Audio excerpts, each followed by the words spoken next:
আজকে আমি আপনাদের সাথে শেয়ার করব কলমি শাক ভাজি। শাক ভাজি কিন্তু গরম গরম ভাতের সাথে খেতে ভীষণ ভালো লাগে। এর জন্য আমি প্রথমে আধা কেজি পরিমাণ কলমি শাক নিয়েছি। এগুলো আমি ভালোভাবে ধুয়ে কুচি কুচি করে নিয়েছিলাম। আচ্ছা, শাক ভাজি কার কার পছন্দ কমেন্টে জানান তো। আমি 4 থেকে 5টা কাঁচামরিচ দিয়ে দিয়েছিলাম এবং হাতে করে 1 মুঠের মতো পেঁয়াজ কুচি দিয়ে দিলাম। একটা রসুনের 4 থেকে 5টা কোষ নিয়ে এগুলো আমি কুচি কুচি করে নিয়েছি। 1 চা চামচের মতো লবণ দিয়ে দিচ্ছি।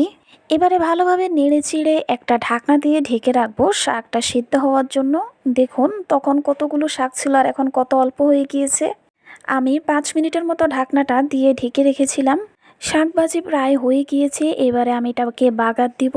এর জন্য একটা ফ্রাই প্যানে করে আমি পেঁয়াজ কুচি দিয়ে দিলাম পরিমাণ মতো। এবারে একটু সরিষার তেল দিব, দিয়ে ভালোভাবে নেড়ে চেড়ে নিব। পেঁয়াজটা একটু লালচে কালার হয়ে আসলে এখানে আমি শুকনা মরিচ দিয়ে দিব। শুকনা মরিচ দিয়ে আবার একটু নেড়ে চেড়ে এর মধ্যে আমি শাকটা দিয়ে দিব। শাকটা দিয়ে খুব ভালোভাবে নেড়ে চেড়ে ভাজা ভাজা করে নিব। দেখুন আমার শাক ভাজি তৈরি হয়ে গিয়েছে। এখন এটাকে একটা বাটিতে করে পরিবেশনের জন্য রেখে দিব। আশা করছি ভিডিওটা আপনাদের কাছে ভালো লেগেছে।